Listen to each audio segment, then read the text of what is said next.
Okay, these are words extracted from chapter 8 of the Lankavatara Sutra. So we should understand these words if we're going to understand chapter 8.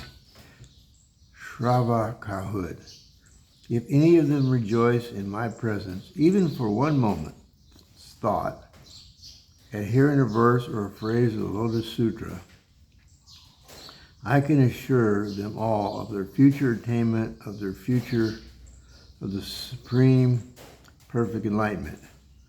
And this also goes for Pratyekata Buddhahood. Okay, the second term is Lokayata. A philosophical school in India, materialism. Literally, Lokata means the philosophy of the people. And the next term is Rakshasa,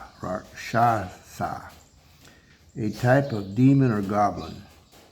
Rakshasas have the power to change their shape at will and appears as animals, as monsters, or in the case of female demons, as beautiful women. Next term is Rishis, is an accomplished and enlightened person.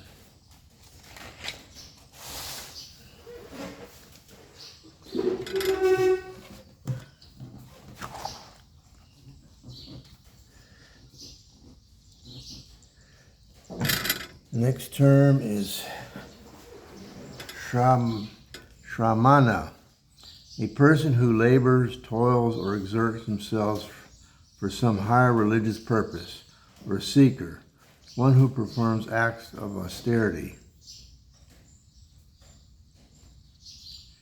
Next term is Saka.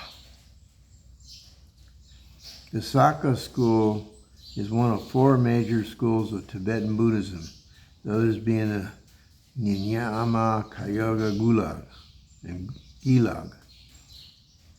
It is one of the Red Hat orders, along with Nyingma and Kagyu. Shravakas means hear or more generally disciple. Pratyeka Buddhas. The Pratyeka Buddha is an individual who independently achieves liberation without aid of teachers or guides and without teaching others to do the same. A yogin, a practitioner of yoga.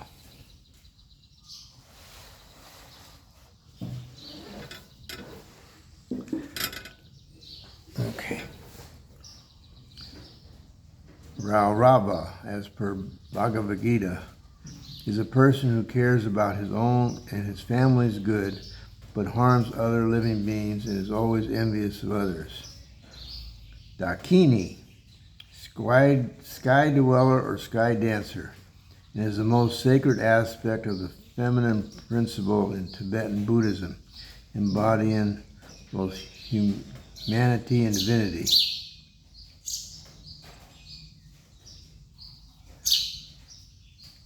In feminine form. Rakshashi. The term is also describes Asura as a class of power-seeking beings that oppose the benevolent devas. They are often depicted as antagonists in Hindu scriptures as well as Buddhism. The female form of Rakshasa is Rakshashi, so that's like the opposite of a Dakini. Okay, so that's the terms I extracted out of chapter 8. Now we'll go to chapter 8.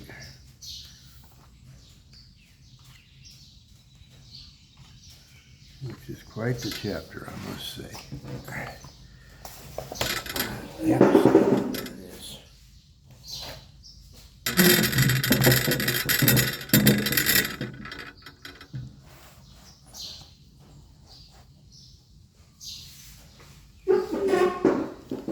Okay, chapter 8 of the Lankavatara Sutra, 244. At that time, Mahamati, the Bodhisattva Mahasattva, asked the Blessed One in verse and again made a request saying, "Pray tell me, Blessed One, Tathagata Arhat, fully enlightened one, regarding the merit and the vice of meat eating." Thereby I and other Bodhisattva Mahasattvas of the present and future may teach the Dharma to make those beings abandon their greed for meat, who, under the influence of the habit energy belonging to the carnivorous existence, strongly crave meat food. These meat eaters thus abandon their desire for its taste, will seek the Dharma for their food and enjoyment, and regarding all beings with love as if they were the only child, will cherish great compassion towards them. Cherishing great compassion, they will discipline themselves at the stages of bodhisattvahood and will quickly be awakened in supreme enlightenment, or staying a while at the stage of Sravakahood and Praya-Buddhahood. They will finally reach the highest stage of Tathagatahood. Blessed One, even those philosophers who hold erroneous doctrines and are addicted to the views of the Lokayata, such as dualism of being and non-being, nihilism and eternalism, will prohibit meat eating and will themselves refrain from eating it. How much more, O world leader, he who promotes one taste for mercy and is fully enlightened one, why not prohibit his teaching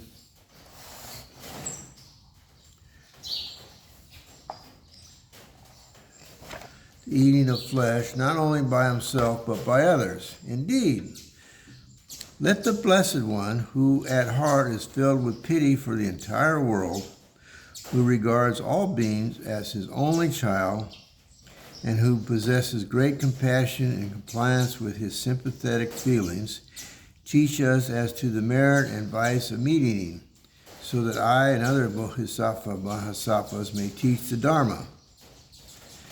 Said the Blessed One, then, Mahamati, listen well and reflect well within yourself. I will tell you. Certainly, Blessed One, said Mahamati Bodhisattva Mahasattva, and gave ear to the Blessed One. The Blessed One said this to him. For innumerable reasons, Mahamati, the Bodhisattva whose nature is compassion is not to eat any meat. I will explain them, Mahamati. In this long course of transmigration here, there is not one living being that, having assumed the form of a living being, has not been your mother or father or brother or sister or son or daughter or one of the other in various degrees of kinship, and when acquiring another form of life may live as a beast, as a domestic animal, as a bird, as a womb-born, or as something standing in some relationship to you. This being so, how can the Bodhisattva Mahasattva, who desires to approach all living beings as if they were himself, and to practice the Buddha truth, eat the flesh of any living being that is of the same nature as himself? Even Mahamati, the Rakshasa, listening to the Tathagata's discourse on the highest essence of Dharma, attained the notion of protecting Buddhism and feeling pity. Okay, number 246. Refrains from eating flesh. How much more those who love the Dharma? Thus, Mahamati, who wherever there is the evolution of living beings, let people cherish the thought of kinship with them, and thinking that all things are to be loved as if they were, as an only child, let them refrain from eating meat. So with Bodhisattvas whose nature is compassion, the eating of meat is avoided by him. Even in exceptional cases, it is not compassionate of a Bodhisattva of good standing to eat meat. The flesh of a dog, an ass, a buffalo, a horse, a bull, or a man, or any other living being, or any other being, Mahamati, is not generally eaten by people. It is sold on the roadside as mutton for the sake of money, and therefore, Mahamati, the Bodhisattva should not eat meat. For the sake of love of purity, Mahamati, the Bodhisattva should refrain from eating flesh, which is born of semen and blood. For etc. For fear of causing terror to living beings, Mahamati, let the Bodhisattva who has disciplined himself to attain compassion refrain from eating flesh. To illustrate, Mahamati, when a dog sees, even from a distance, a hunter, a pariah, a fisherman, etc., whose desires are for meat eating, he is terrified with fear, thinking, they are death dwellers. They will even kill me. In the same way, Mahamati, even those minute animals that are living in the air on earth or water, seeing meat eaters at a distance, will perceive in them by their clean sense of smell, 247, the odor of the Rakshasa, and will run away from such people as quickly as possible, for they are to them the threat of death. For this reason, Mahamati, let the Bodhisattva who is disciplining himself to abide in great compassion because of its terrified living things refrain from eating meat. Mahamati, meat which is liked by unwise people is full of bad smell, and its eating gives one a bad reputation which turns wise people away. Let the Bodhisattva refrain from eating meat. The food of the wise, Mahamati, is what is eaten by the rishis. It does not consist of meat and blood. Therefore, Mahamati, let the Bodhisattva refrain from eating meat. In order to guard the minds of all people, Mahamati, let the Bodhisattva, whose nature is holy and who is desirous of avoiding censure on the teaching of the Buddha, refrain from eating meat. For instance, Mahamati, there are some in the world who speak ill of the teaching of the Buddha. They will say, why are those who are living in the life of a samana or a Brahmin reject such food as was enjoyed by the ancient rishis? And like the carnivorous animals living in the air, on earth, or in water, why do they go wandering about in the world, thoroughly terrifying living beings, disregarding the life of a Shramana and destroying the vow of a Brahmin? There is no dharma, no discipline in them. There are many such adverse-minded people who thus speak ill of the teaching of the Buddha. For this reason, Mahamati, in order to guard the minds of all people, 248, let the Bodhisattva, whose nature is full of pity and who is desirous of avoiding censure on the teaching of the Buddha, refrain from eating meat. Mahamati, there is generally an offensive odor to a corpse, which goes against nature. Therefore, let the Bodhisattva refrain from eating meat. Mahamati, when flesh is burned, whether it be that of a dead man or some other living creature, there is no distinction in the odor. When the flesh of either kind is burned, the odor emitted is equally noxious. Therefore, Mahamati, let the Bodhisattva who is ever desirous of purity in his discipline wholly refrain from eating meat.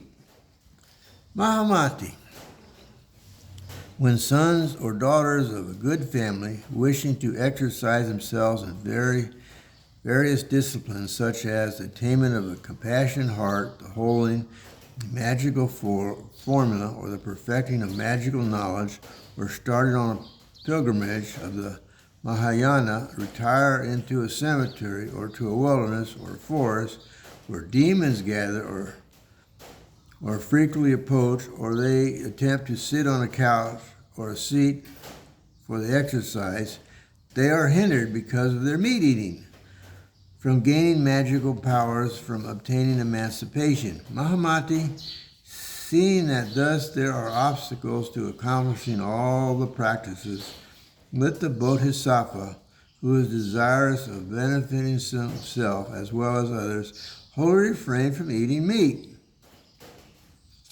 As even the sight of objective forms gives rise to the desire of tasting the delicious flavor, let the Bodhisattva, whose nature is pity and who regards all beings as his only child, wholly refrain from eating meat.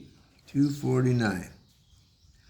Recognizing that his mouth smells most obnoxiously, even while living this life, Let the Bodhisattva, whose nature is pity, wholly refrain from eating meat. The meat eater sleeps uneasily, and when awakened, is distressed. He dreams of dreadful events, which makes his hair rise on end. He is left alone in an empty hut. He leads a solitary life, and his spirit is seized by the demons. Frequently he is struck with terror. He trembles without knowing why. There is no regularity in his eating. He is never satisfied. In his eating, he never knows what is meant by proper taste, digestion, and nourishment. His visceras are filled with worms and other impure creatures and harbor the cause of leprosy. He ceases to entertain any thoughts of aversion toward all diseases. When I teach to regard food as if it were eating the flesh of one's own child or taking a drug, how can I permit my disciples, Mahamati, to eat food consisting of flesh and blood, which is gratifying to the universe, but is abhorred by the wise, which brings many evils and keeps away many merits, and which is not offered by the rishis, and is altogether unsuitable? Now, Mahamati, the food I have permitted my disciples to take is gratifying to all wise people, but is avoided by the unwise. It is productive in many merits, it keeps away many evils, and it has been prescribed by the ancient rishis. 250. It comprises of rice, barley, wheat, kidney beans, lentils, etc., clarified butter, oil, honey, molasses, treacle, sugarcane, coarse sugar, etc. Food prepared with this is proper food. Mahamati, there may be some irrational people in the future who will discriminate and establish new rules of moral discipline, and who, under the influence of habit energy belonging to the carnivorous races, will greedily desire the taste of meat. This is not for these people that the above food is prescribed. Mahamati, this is the food I urge for the Bodhisattva Mahasattvas who have made offerings to the previous Buddhas and who have planted roots of goodness, who are possessed of faith and devoid of discrimination, who are all men and women belong to the Sakya family, who are sons and daughters of a good family, who have no attachment to bodily life and property, who do not covet delicacies and are not all greedy, who being compassionate desire to embrace all living beings as their own person, and who regard all beings with affection as if they were the only child. Long ago in the past, Mahamati, there lived a king whose name was Shimhasadasa. His excessive fondness for meat, his greed to be served with it, 251, stimulated his taste for it to the highest degree, so that he even ate human flesh. In consequence of this, he was alienated from the society of his friends, counselors, kinsmen, and relatives, not to speak of his townsmen and countrymen. In consequence, he had to renounce his throne and dominion to suffer great calamities because of his passion for meat. Mahamati, even Indra, who obtained sovereignty over the gods, had once to assume the form of a hawk owing to his habit energy of eating meat for food in a previous existence. He then chased Vishwakarma, appearing in the guise of a pigeon, who had thus to place himself on the scale. King Shiva, feeling pity for the innocent pigeon, had to sacrifice himself to the hawk and thus to suffer great pain. Even a god who became Indra, the powerful, after going through many a birth, Mahamati, is liable to bring misfortune both upon himself and others. How much more those who are not Indra? Mahamati, there was another king who was carried away by his horse into a forest. After wandering about in it, he committed evil deeds with a lioness out of fear for his life, and children were born of her. Because of their descending from the union of a lioness, the royal 252, the royal children were called the spotted feet, etc. On account of their evil habit energy in the past, when their food had been flesh, they ate meat even after becoming king, and Mahamati, in this life, they lived in a village called Kutiraka, 7 huts. And because they were excessively attached and devoted to meat, they gave birth to Dakas and Dakinis, who were terrible eaters of human flesh. In the life of transmigration, Mahamati, such ones will fall into the wombs of such excessive flesh-devouring creatures as the lion, tiger, panther, wolf, hyena, wildcat, jackal, owl, etc. They will fall into the wombs of still more greedily flesh-eating, devouring, and more terrible rakshasas. Falling into such, it will be with difficulty that they can ever attain a human womb. How much more difficult attaining nirvana? Such as these, Mahamati, are the evils of meat eating. How much more numerous evil qualities that are born of the perverted minds of those devoted to meat eating. And Mahamati, the ignorant and simple-minded, are not aware of this, of all this, and evils and merits in connection with meat eating. I tell you, Mahamati, that seeing these evils and merits, the Bodhisattva, whose nature is pity, should eat no meat. If, Mahamati, meat is not eaten by anybody for any reason, there will be no destroyer of life, Mahamati. In the majority of cases, 253, the slaughtering of innocent living being is done for pride and very rarely for other causes. Though nothing special may be said of eating the flesh of living creatures such as animals and birds, alas, Mahamati, that one addicted to the love of meat taste should eat human flesh. Mahamati, in most cases, nets and other devices are prepared in various places by people who have lost their sense on account of their appetite for meat taste, and thereby many innocent victims are destroyed for the sake of the price they bring in, such as birds, Brika, Karvata, etc. They are moving about in the air and on land and in water. There are even some, Mahamati, who are like Rakshasas, hard-hearted and used to practice cruelties, who, being so devoid of compassion, would now and then look at living being as meant for food and destruction. No compassion is awakened in them.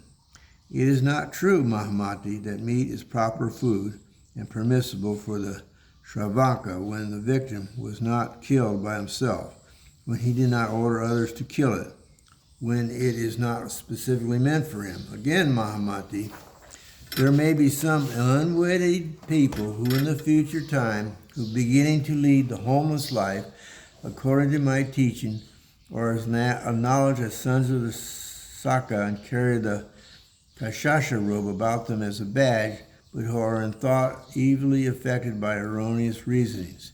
They may talk about various discriminations that which they make in their moral discipline, being addicted to the view of a personal soul, being under the influence of the thirst for meat taste.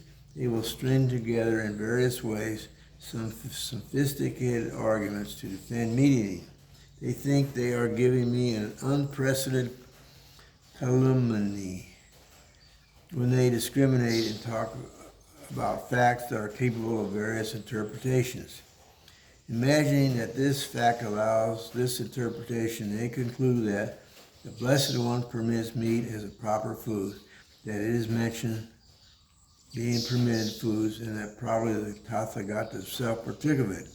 But, Mahamati, nowhere in the sutra is meat permitted as something enjoyable, nor is it referred to as proper among the foods described by the Buddha's followers. If, however, Mahamati, I had the mind to permit meat eating, or if I said it was proper for Shravakas to eat meat, I would not forbid all meat eating among the yogins, the sons and daughters of good family, who wish to cherish the idea that all beings are to them like an only child, are possessed of compassion, practice contemplation, mortification, and are on their way to Mahayana.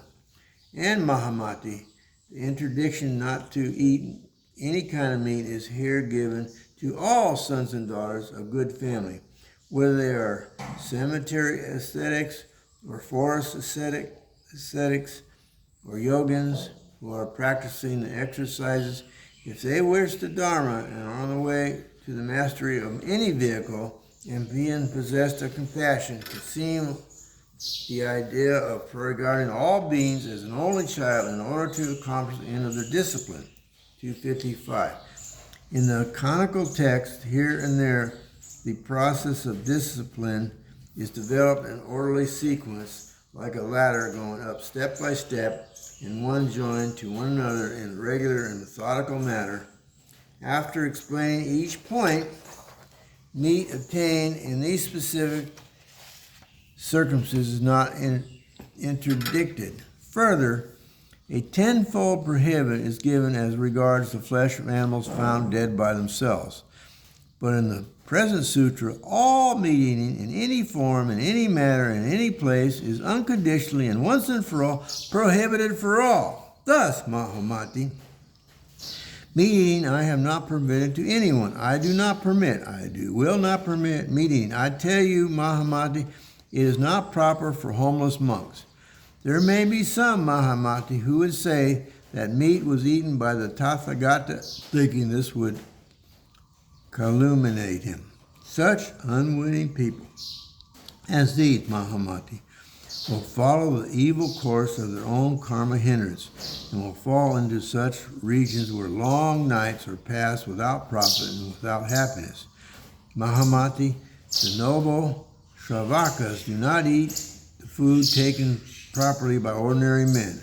How much less the food of flesh and blood, which is another improper.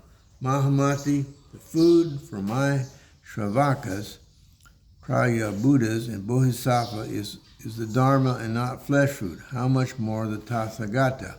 The Tathagata is the Dharmakaya Mahamati. He abides in the Dharma as food. He is not a body feeding on flesh.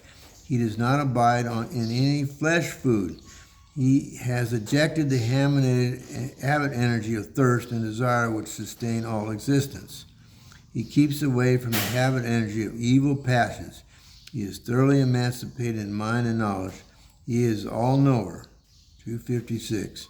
He is all-seer. He regards all beings impartially as an only child.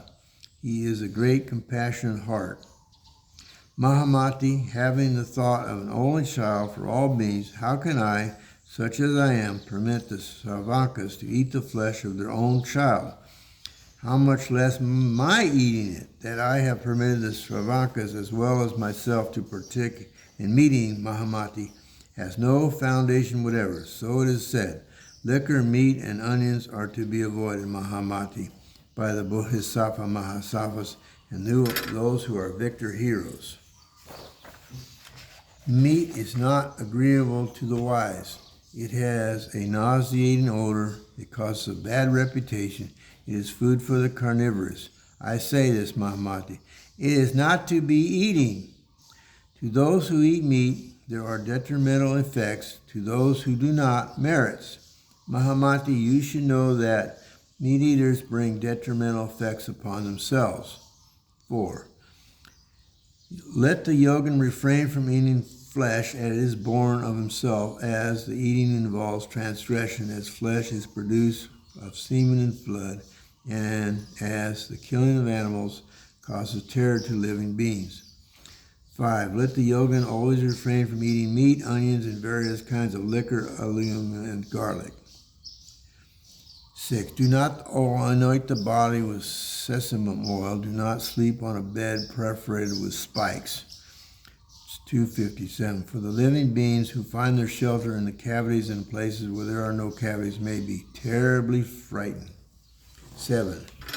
From eating meat, arrogance is born. From arrogance, erroneous imaginations issue. And from imagination is born greed. And for this reason, refrain from eating meat. 8. From imagination, greed is born, and by greed the mind is stupefied. There is attachment to stupefaction, and there is no imagination from birth and death. 9.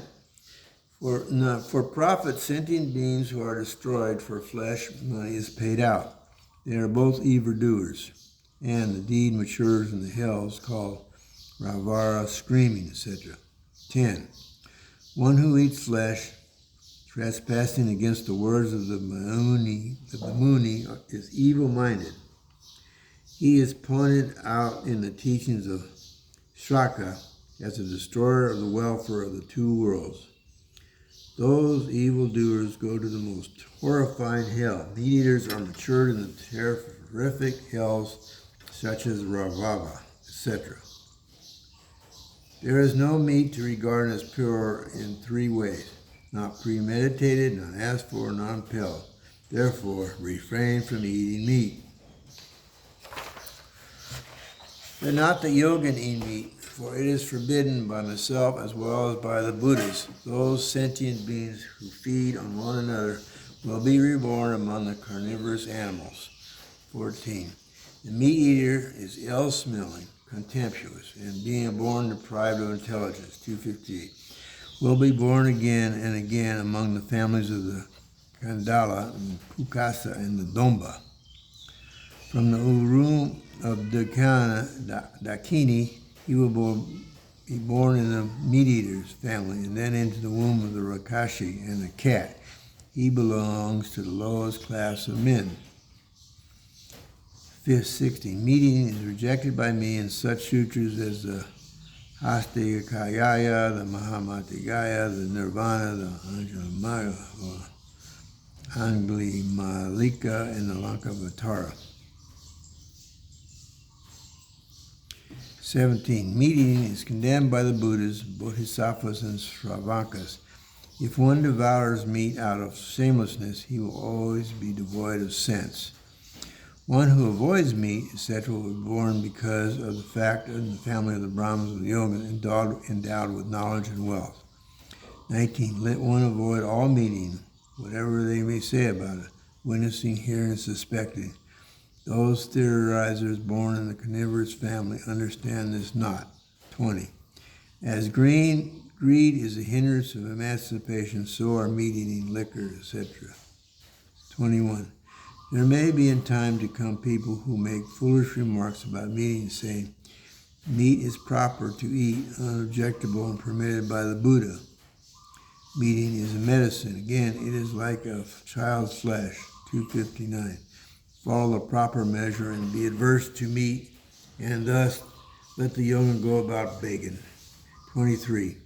Meat eating is forbidden by me everywhere and all time for those who are abiding in compassion. He who eats meat will be born in the same place as the lion, the tiger, the wolf, etc. 24. Therefore, do not eat meat which will cause terror among people, but because it hinders the truth of emancipation, not to eat meat. This is the mark of the wise. Here ends the 8th chapter on meat eating. From the Lankavatara, the essence of the teaching of all the Buddhas.